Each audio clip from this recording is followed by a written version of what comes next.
Hello. We're going to be talking about Final Fantasy VIII. And I was going to do this a couple different ways. I was actually going to go live because I write a lot of these reviews. This is the first review I'm going to record, might be the last. I don't know. I don't feel like anybody looks at them, anybody reads them. So, I mean, it's purely for archival purposes for my own mind. It's not, I don't feel like I bring anything interesting to the table. However, on certain occasions, I've had interesting commentary and questions, and I like that. I like people offering their own responses. But I'm not asking for that. I'm not anywhere near professional, which is why this is unscripted. And it's probably very evident. I'm also tired. But it's fresh on my mind. I gotta do it. Final Fantasy VIII. Final Fantasy, we gotta start.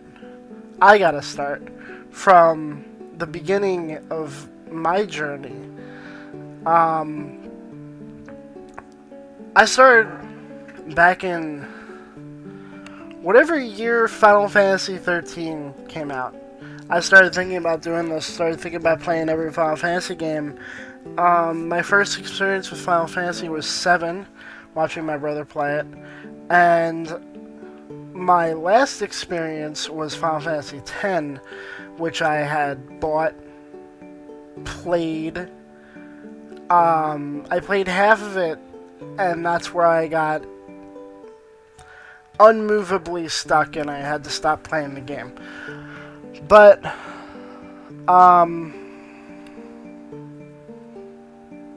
that was that.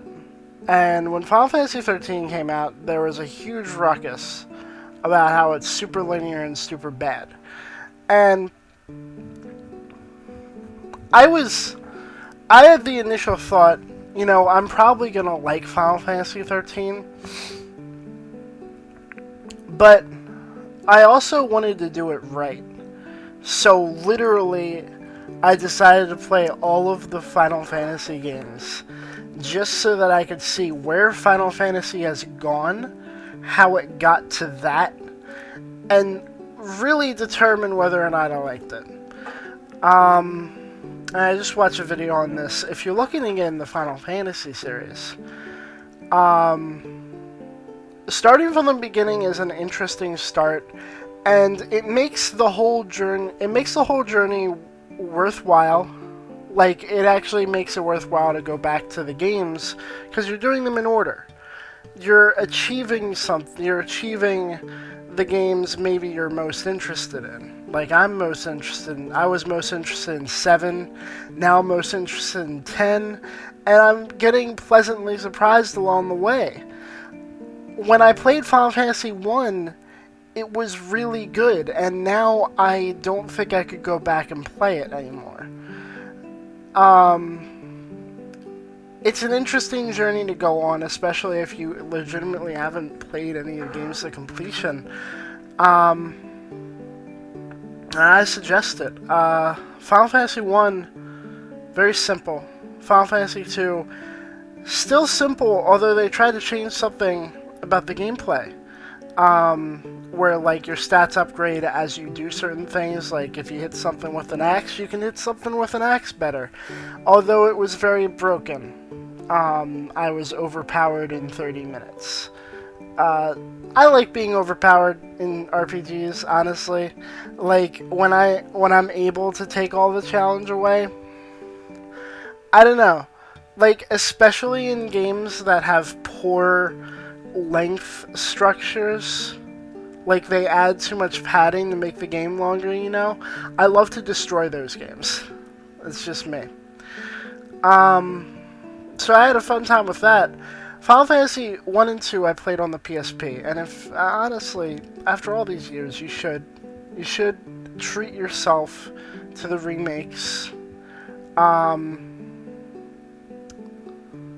There's still a good representation of the gameplay, because they don't really change a lot.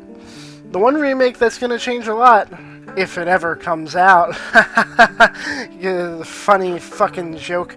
Final Fantasy VII Remake is going to change everything. In more ways than one, honestly. Looking forward to it a lot. That's going to make me sound like a Final Fantasy VII fanboy, but hey, wait. I played Final Fantasy VIII and I have some stuff to say. Final Fantasy 3 and 4, I played the DS versions. Play the PSP version of Final Fantasy 4. People will fight me on this, but I don't know. I don't know if the PC or version fixed it, because Final Fantasy 3 you can play on the PC. Final Fantasy 1 and 2 you can play on the GBA. You can get an emulator, play that on the GBA emulator. Who knew I'm endorsing emulators? No. Final Fantasy 3 and 4 are on Steam, and they're good on Steam, so I hear. I don't know. Final Fantasy 4 was really hard. It was a trial by fire for me, and I wouldn't wish that on anyone, honestly. You kind of need a guide to play Final Fantasy 4 in 3D. In 2D, it's not so bad, like, at all. It's really good, honestly. I would say it's better. There are some people who just prefer... I don't know, the cutscenes are really good. It's a hit or miss. Honestly, if you play the 3D version, do not feel remorse about looking up a guide, because they really should have designed it better. They should have made it more obvious the stuff you were able to do.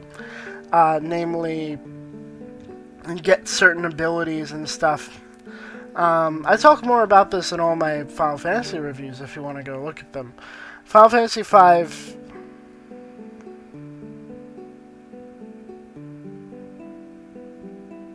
Final Fantasy VI is probably one of the best. It's probably... It was my favorite for a while. And Final Fantasy VII has a killer aesthetic that appeals to me. And that's the thing about Final Fantasy. All the games have different aesthetics. All the games have different themes. Generally, the first 6 games are set in olden fantasy. 7 and 8... are set in futuristic fantasy. 9 is back to olden. 10 is a mix. 12 is back to old in a different way. 13 is futuristic. It always changes. There's a Final Fantasy game I feel for everyone. And 8 is interesting. 8 is an interesting game. Because finishing on 7 is probably my favorite aesthetic in all the games. It probably has a lot to do with nostalgia, like my memories of watching my brother play the game, such like that. But it's definitely my favorite aesthetic. Its story is groundbreaking, and that's the thing that makes me mad about when I played it. I mean, I'm glad it wasn't spoiled for me. But for the love of God, finish Final Fantasy VII.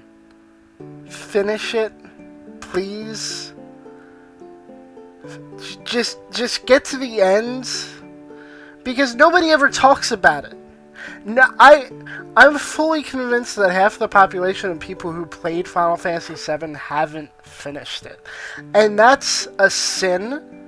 It's disrespectful. It creates this misconception about Cloud as a character. And furthermore, the groundbreaking and industry-shaking ending that they made for that game, although it was retconned in Advent Children and further, and I'm still okay with that retcon. Like, I like seeing these characters. That ending was something nobody's ever done before. I think. It's something that they took a risk on, and that risk, I think, is well deserved of praise. So at about 10 minutes, I start talking about Final Fantasy VIII. I'll put that timestamp in the fucking description. Oops, cursed. I cussed, I swear. What was I gonna say? Final Fantasy VIII. I went into Final Fantasy VIII with a lot of people telling me it was bad. I had my brother saying it was really good, and I had a lot of people saying it was bad for many reasons. Nothing specific. In fact, a lot of people said the story was bad. Final Fantasy VIII's combat, its gameplay is bad. It's closer to Final Fantasy II in the sense that leveling up isn't necessarily leveling up. You level up through gaining magic and making yourself more powerful. A lot of people also attribute the card game in the game to it, but it's not even a part of the game. Like, you can do it. It's there. It's not a fucking card game. I don't get this meme. I don't get this meme about Final Fantasy VIII being a card game. So you don't level up traditionally. So by leveling up, through leveling up, the enemies scale with your level. And for the most part, I had a pretty easy time. I had to really figure out the mechanics. And that's the problem. Like, there was a good 15-20 minutes of tutorials. Optional tutorials. It's not optional, it's required. When you're in the classroom and they tell you you can look at your desk to read up on the essentials, read up on the essentials, because you won't know how to play the goddamn game. At all. Like, you'll die. For real. In real life, you will die. It's just bad. It's real bad. A lot of stuff is hidden. A lot of stuff is... You gotta really research the mechanics, and I just wasn't up for that, honestly. Like... I get a lot of people probably... Like... I mean, yeah, people did that in the past, but I feel like we moved past that. Especially at the point of Final Fantasy VIII, 1999, we were past padding out games for length. We were filling out games with length.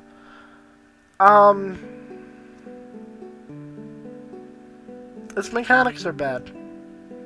They're fun. Like, it's fun junctioning Ultima on your attack and hitting like a goddamn truck every time you hit. Shout out to Squall. Squall the fucking boss. God, Squall is such a great character, by the way. Have you ever heard someone say that? I'm sure you've heard someone say that. You haven't heard many people. Like, there's so many things I heard about this game that now make me incredibly pissed off. Because nobody gets it. And that sounds so elitist. That sounds so hipster. Like, you just don't get it, man. First of all, I'm fully convinced that you didn't beat the game. Second of all, you don't get it. Like, it's... Oh, fuck. Final Fantasy VIII is so fucking...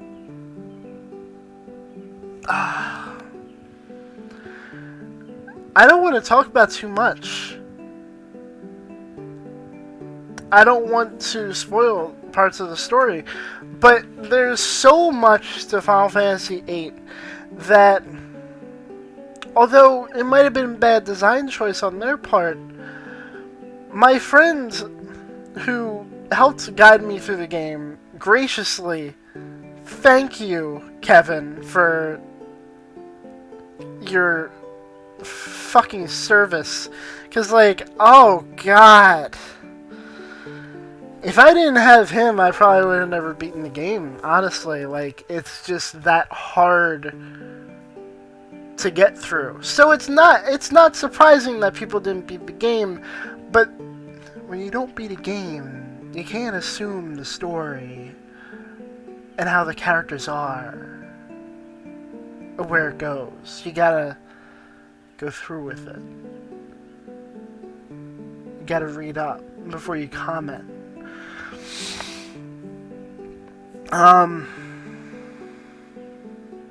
Lost my train of thought. That's why I should probably script these. But mechanics are bad. But the story is...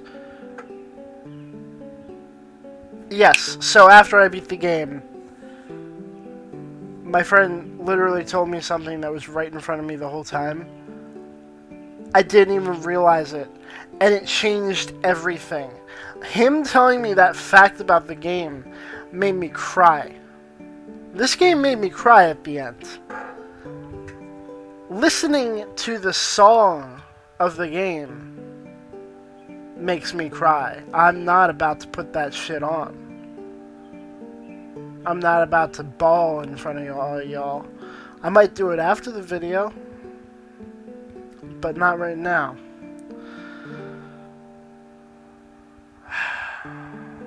Story is deep. The characters, for the most part, are deep. I mean, I feel like some of them could have been fleshed out more. Really, the only characters that are fleshed out are the main two, Squall and Renoa, and then their counterparts. The one thing I find weird about the game, and I really hope it's not because of the translation, because that would be tragic. Like, I hope if they make a remake of the game, it's retranslated and it's even better. Because after Disc 1, and this is the basis almost of the Squall is dead theory. Take of that what you will. But after Disc 1, a lot of the weirdness that I always heard about, because people always said after Disc 1 it gets weird, and the Squall is dead theory, which I read a little bit about, mentions that after Disc 1 things change. And I prepared myself for that, and it wasn't as immediate. It was more so the characters all are very odd. And it fits with the story, for the most part. However, in some other parts, their reactions don't seem quite so realistic. And that's bothersome. It's all off-center. Everything in the game, almost everything in the game after Disc 1 is kind of off-center. And again, it makes sense in the story. Once you get to certain parts of the story, it kind of starts to make sense. At that point, it kind of makes sense. But it's weird. It's real weird. And I like it. I like how weird it is. I like that this game made me think so much. I like the feelings it gave me of what the fuck is going on. Like, legitimately, so many times in Disc 1, I was sitting there just playing the game, and I had no purpose for half the shit I was doing. And then suddenly, it come like halfway through Disc 2, it's starting to make sense. But mostly through Disc 1, I'm like, okay, this is pretty basic.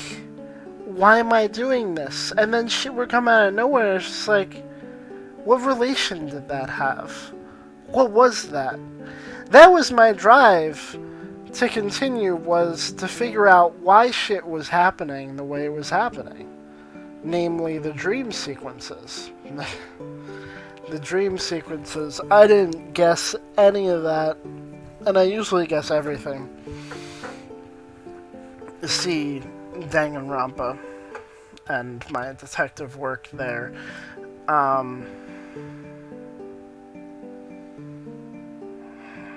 It's hard. It's real hard. I have Final Fantasy X in the back of my mind. 10 is probably my favorite, to be quite honest with you.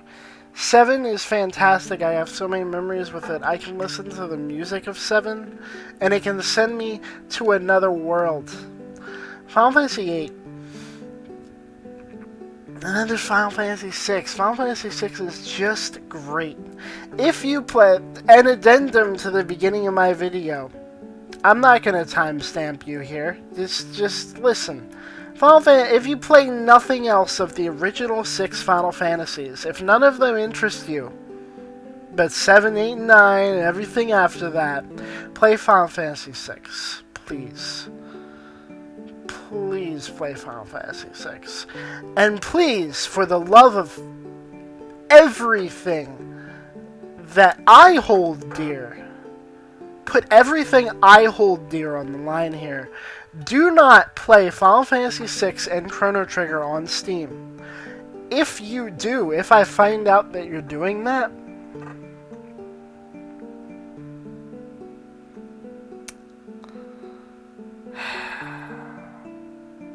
it's gonna be bad for you. I'm just saying. But Final Fantasy VIII, how are we gonna rank this? How are we gonna rank this? It's better than 7.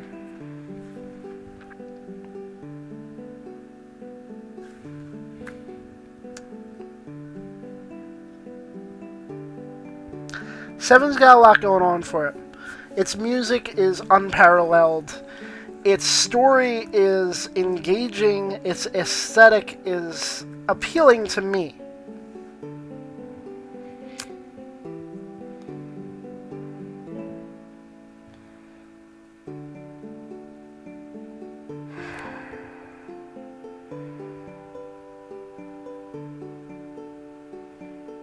See, I'm not sure.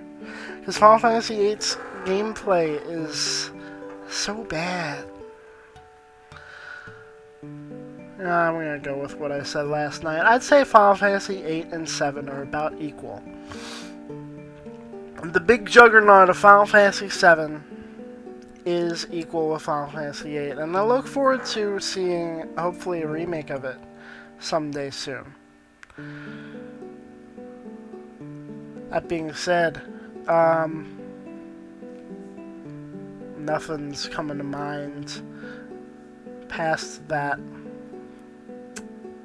So, I did story, gameplay, music's good. This music, I sat there and listened to it for a couple minutes when I heard it at some point in the game.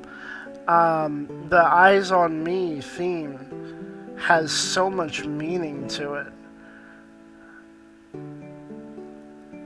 I can't think about it. I'm gonna fucking cry.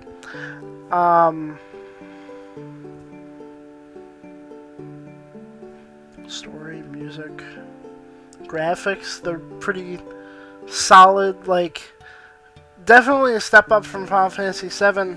Although Final Fantasy VII was going for a certain thing, and I admire that. I can look past those graphics, honestly. The character graphics are all that's wrong with Final Fantasy VII. Honestly, the backgrounds are spectacular.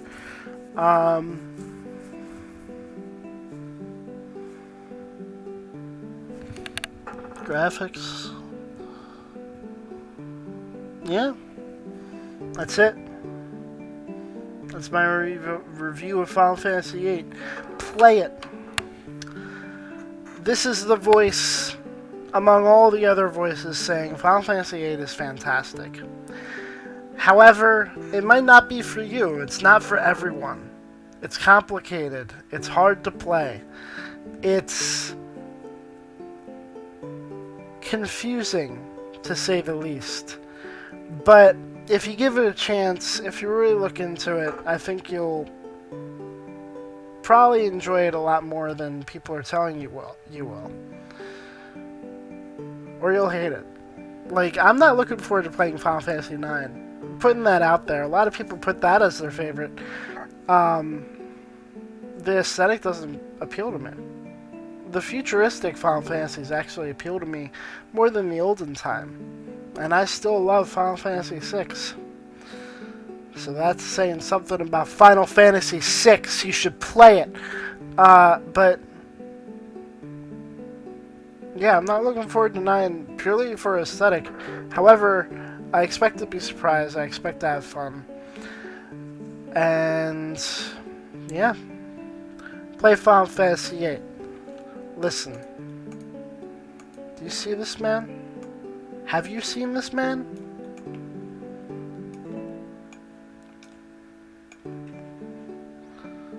How's he make you feel? Answer me that in the comments below.